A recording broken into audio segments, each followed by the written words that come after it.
Baik, selamat pagi. Salam sejahtera buat kita semua. Pertama-tama, perkenalkan nama saya Jakaria Agus, kelas A2 pagi, NIM 1910416900. Dosen Adi Mursalin, SEMM, mata kuliah Perilaku Organisasi. Sini saya akan membaca jawaban UAS perilaku organisasi.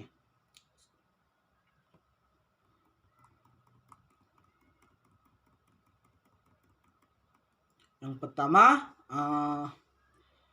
psikologi, yaitu ilmu psikologi memberikan sumbangan terhadap perilaku organisasi, terutama dalam hal pemahaman tentang perilaku individu dalam organisasi. Psikologi, terutama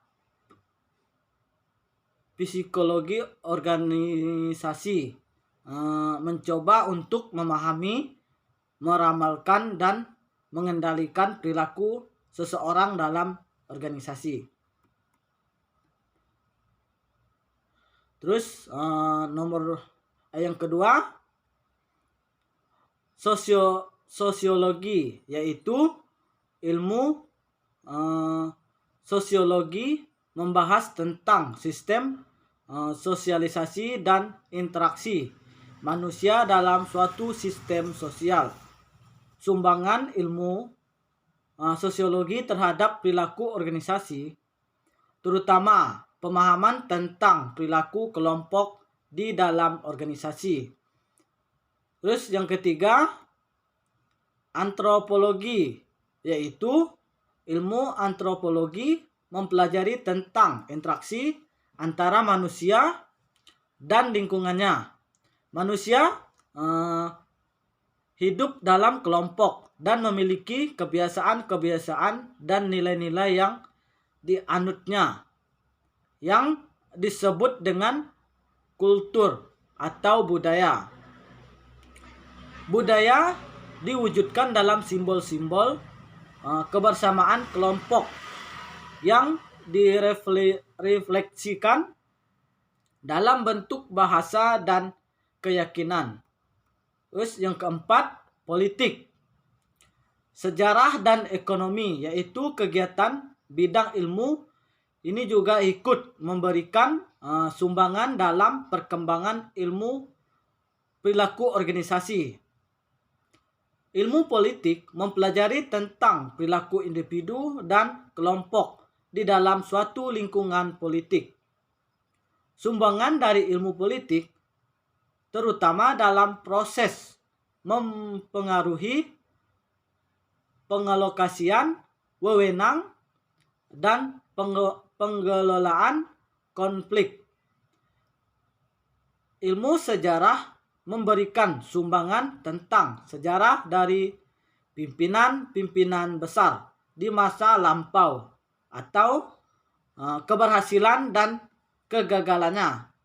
Sumbangan dari ilmu ekonomi mencoba menjelaskan perilaku individu ketika mereka dihadapkan. Terus jawaban soal yang kedua. Sikap dan perilaku orang yang berbeda-beda dalam satu organisasi perlu dipelajari untuk mencari solusi tentang bagaimana manajemen dapat mengelola individu maupun kelompok agar organisasi secara efektif. Para manajer juga diharapkan dapat mempelajari perilaku organisasi karena sangat penting dalam membentuk para manajer untuk memperbaiki, mendorong atau merubah perilaku kerja baik individu, kelompok maupun organisasi secara keseluruhan untuk mencapai tujuan organisasi.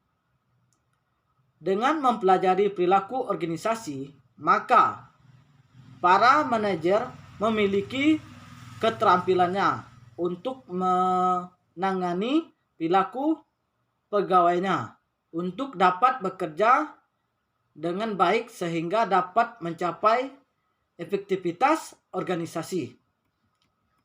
Terus soal yang ketiga, jawaban soal yang ketiga, prinsip-prinsip perilaku organisasi antara lain yang pertama, manusia berbeda perilakunya karena kemampuannya tidak sama, yaitu perbedaan dan keterbatasan kemampuan akan mempengaruhi pada perilaku dan kecerdasan yang dibawa sejak lahir, hasil didikan dan pengalaman.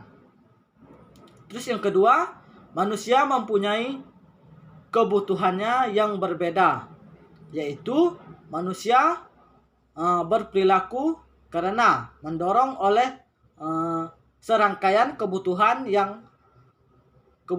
dan setiap orang memiliki kebutuhan yang berbeda dengan kebutuhan orang lain.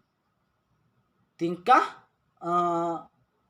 perilakunya orang yang mengharapkan gaji akan berbeda dengan karyawan yang berkeinginan memperoleh kedudukan agar mendapatkan harga diri di dalam masyarakat. Terus yang ketiga, orang berpikir tentang masa depan dan membuat pilihan tentang bagaimana bertindak, yaitu kebutuhan-kebutuhan dari setiap orang dapat dipenuhi lewat perilakunya masing-masing. Yang keempat, seseorang memahami lingkungannya dalam hubungan dengan pengalaman masa lalu. Kebutuhannya yaitu memahami lingkungan adalah suatu proses yang aktif di masa seseorang mencoba membuat lingkungannya itu mempunyai arti baginya. Terus yang kelima, seseorang itu mempunyai reaksi-reaksi senang atau tidak senang, dan ini akan menjadikan seseorang berbuat yang berbeda dengan orang lain di dalam rangka menanggapi sesuatu hal. Terus yang keenam, banyak faktor yang menentukan sikap dan perilaku seseorang, yaitu adanya perasaan senang dan tidak senang. Seseorang bisa merasa senang karena merasa dihargai, diperhatikan, mendapatkan imbalan tertentu karena bekerja, maka dia akan puas sehingga menunjukkan sikap yang baik dalam bekerja atau sebaliknya. Terus jawaban soal yang keempat. Perilaku organisasi merupakan ilmu tentang dinamika perilaku individu dan kelompok dalam suatu organisasi dan dampaknya terhadap kinerja, baik kinerja individu, kelompok maupun organisasi. Perilaku organisasi memiliki beragam tujuan yang bermanfaat bagi karyawan maupun perusahaan. Adapun penjelasan di bawah ini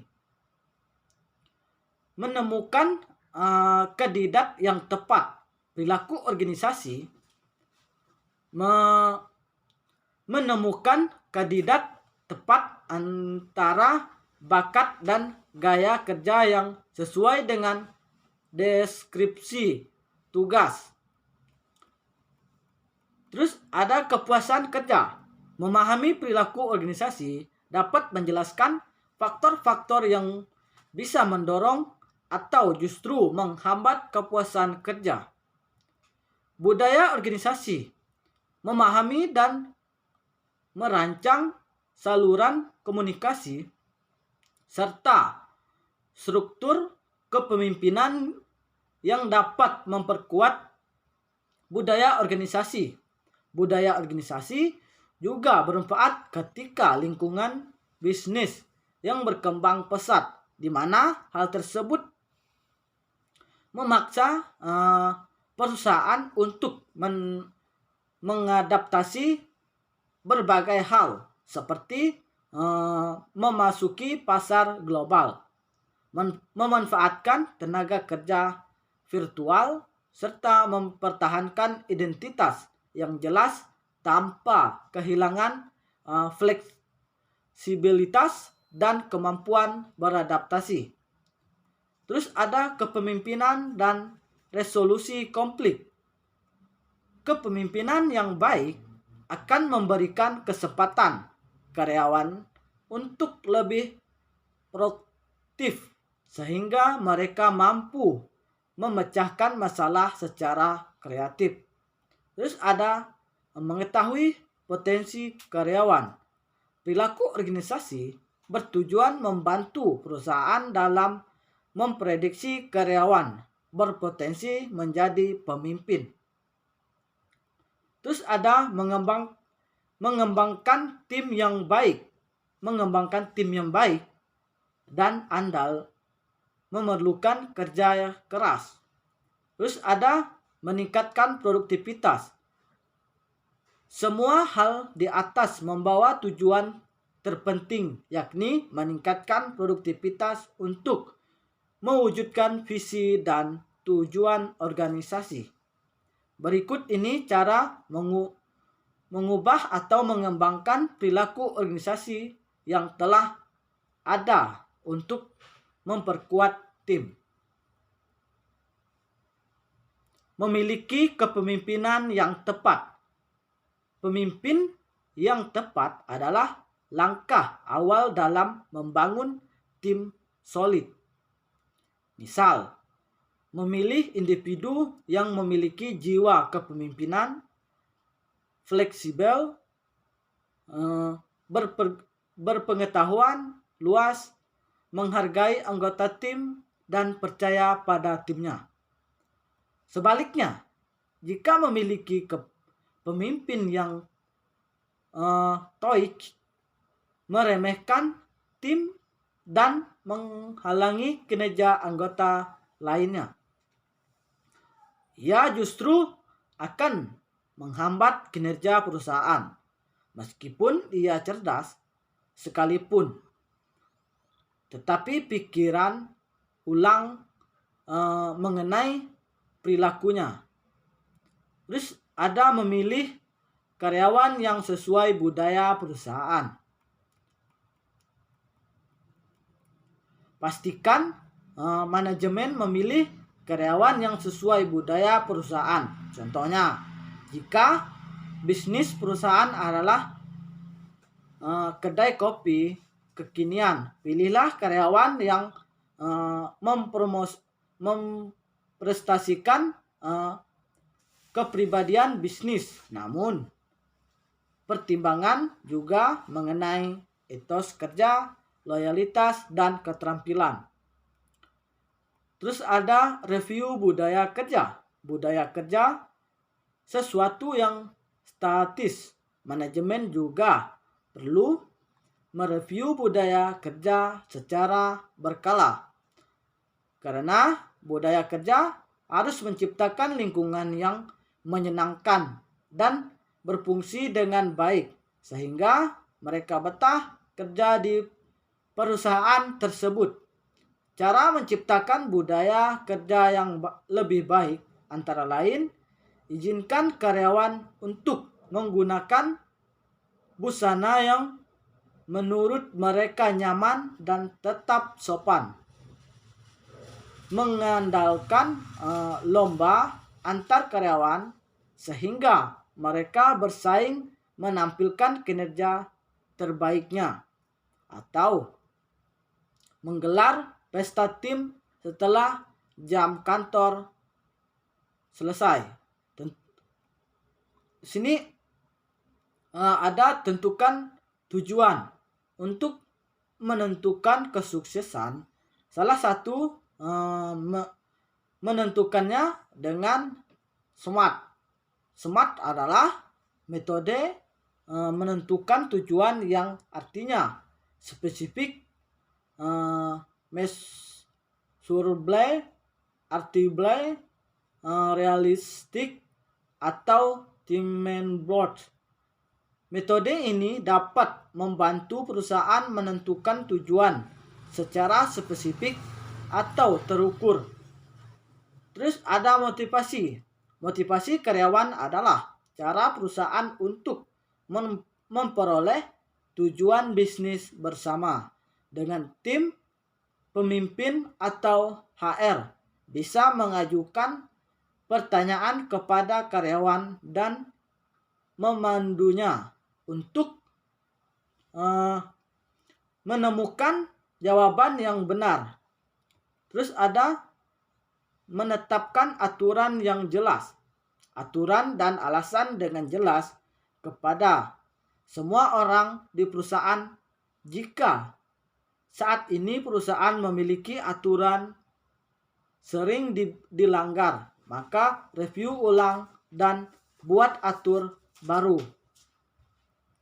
Terus jawaban soal nomor 5. Yang pertama ada melakukan pemilihan karyawan. Terus yang kedua mengusulkan perlunya tambahan karyawan baru. Terus yang ketiga melakukan pelatihan dan pengembangan. Yang keempat melakukan penilaian kinerja. Yang kelima melakukan pelatihan kerja. Yang keenam memperjelas struktur kerja melalui tugas pokok dan fungsi dalam organisasi. Yang ketujuh menerapkan disiplin. Yang kedelapan memotivasi. Yang kesembilan memberikan saluran komunikasi. Yang kesepuluh menerapkan kebijakan kesehatan dan keselamatannya. Jawaban soal nomor 6. Judul pengaruh perilaku organisasi terhadap prestasi karyawan pada PT Perkebunan Nusantara II, Persero atau Medan. Tiur Raja Jemuk. Terus pembahasan penelitian ini bertujuan untuk mengumpulkan data-data yang berhubungan dengan perilaku organisasi dan prestasi karyawan dengan tujuan sebagai berikut. Yang pertama, mengetahui pengaruh perilaku individu terhadap prestasi karyawan pada PT Perkebunan Nusantara II Medan. Terus yang kedua, mengetahui pengaruh perilaku kelompok terhadap prestasi karyawan pada PT Perkebunan Nusantara II Medan. Yang ketiga, mengetahui pengaruh sistem organisasi terhadap prestasi karyawan pada PT Perkebunan Nusantara II Medan. Yang keempat, mengetahui pengaruh perilaku organisasi terhadap prestasi karyawan pada PT Perkebunan Nusantara II Medan. Dua faktor yang mempengaruhi prestasi kerja, yakni faktor individu dan faktor lingkungan, yaitu A. Faktor individu. Terus yang pertama, usaha, yang menunjukkan sejumlah sinergi fisik dan mental yang digunakan dalam menyelenggarakan gerakan tugas.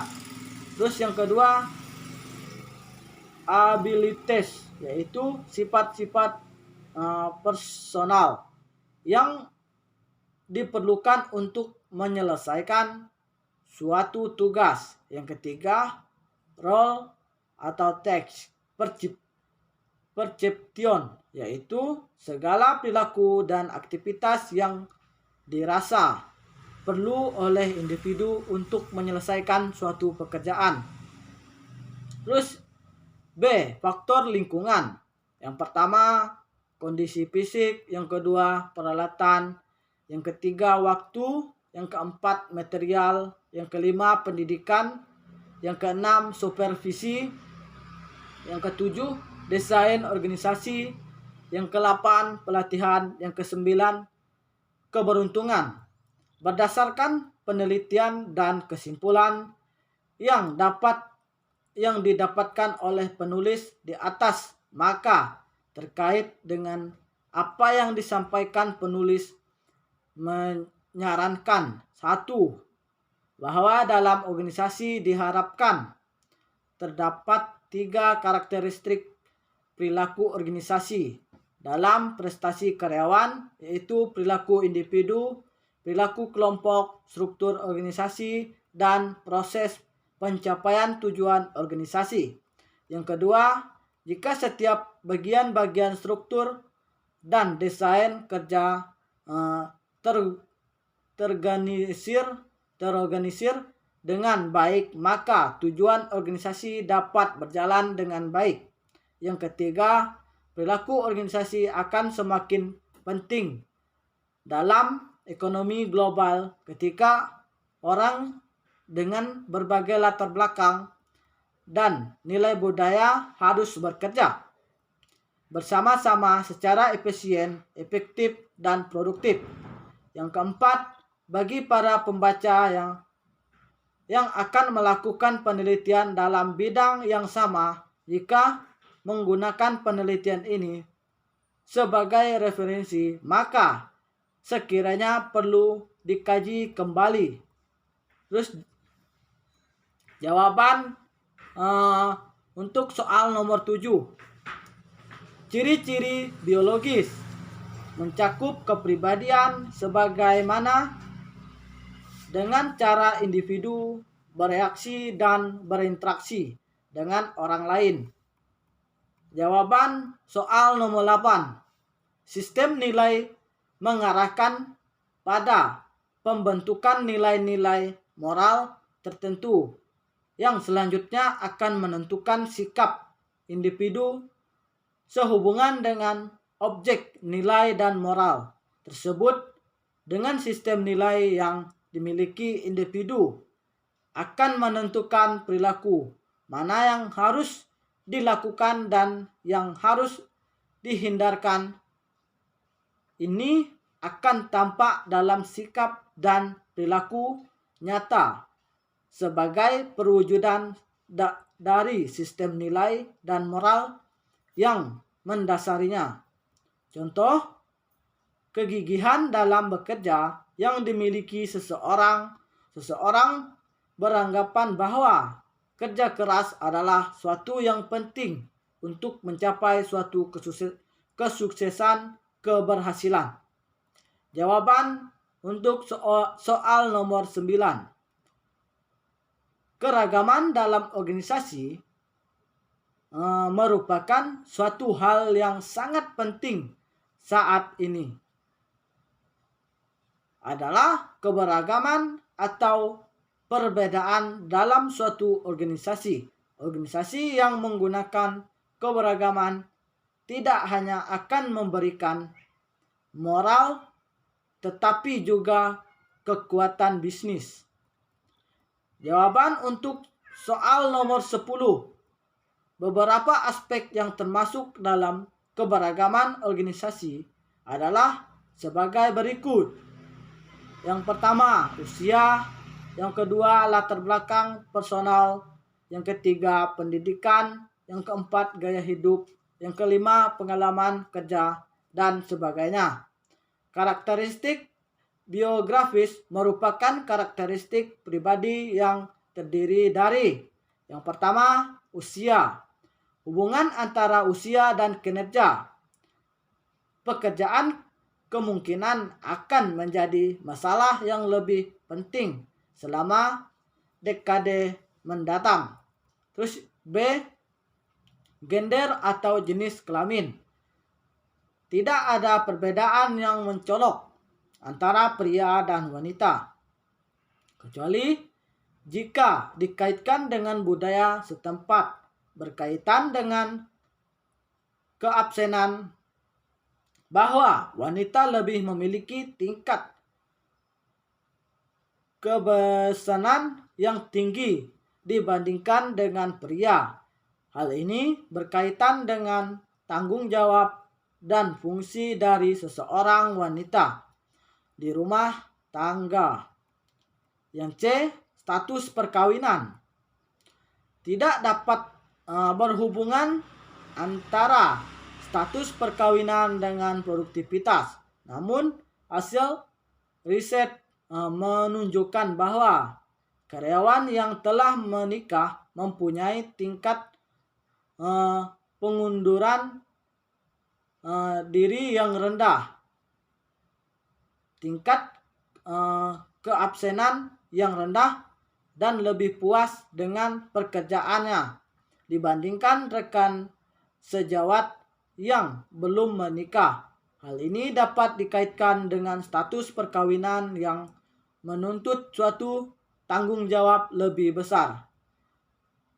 Jawaban untuk soal 11. Adapun tugas yang kami kerjakan yaitu meringkas, membuat video record tentang yang pertama, meringkas bab 1 pengantar perilaku organisasi. Yang kedua, meringkas bab 2 tentang perilaku individu dan nilai-nilai. Yang ketiga, meringkas bab 3 tentang keberagaman dalam organisasi. Yang keempat, meringkas bab 4 tentang sikap, perilaku, dan kepuasan dalam bekerja. Yang kelima, meringkas bab 5 tentang motivasi kerja. Yang keenam, meringkas bab 9 tentang konflik dan negosiasi. Yang ketujuh, membuat PowerPoint tentang mengenal perilaku organisasi. Yang ke-8, membuat ringkasan tentang MBKM di program studi manajemen. Yang ke-9, meringkas tentang tantangan dan peluang di era digital disruption. Baik, hanya ini yang dapat saya sampaikan dari 11 soal yang diberikan oleh dosen saya. Kiranya ada kata-kata yang kurang berkenan atau salah penyebutan, mohon maaf. Selamat pagi dan salam sejahtera untuk kita semua.